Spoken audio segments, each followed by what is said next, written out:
আসসালামু আলাইকুম। দেখেন সবাই, আমাদের ইসরাফিল কি সুন্দর করে আম কাটতে আছে। ইসরাফিল আবার লজ্জাও পাইলো একটু। এখন এই আমগুলো কিন্তু আমরা খাবো। তো এখন আমটা আমি খাবো। ইসরাফিল খাও, একটু তুমি একটু খাও, খাও দেখি।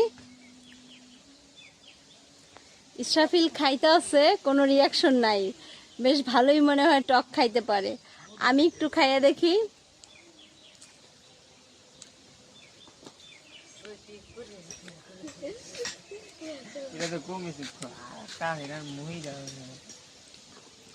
প্রচন্ড রকমের টক।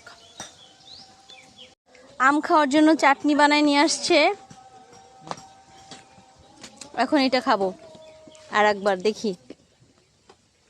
আমি আম খাইতে খাইতে যাচ্ছি, আমার আবার ওইদিকে তরকারি চুলায়, তরকারি পুড়তাছে, দেখি তরকারির কি অবস্থা। আমটা খাই।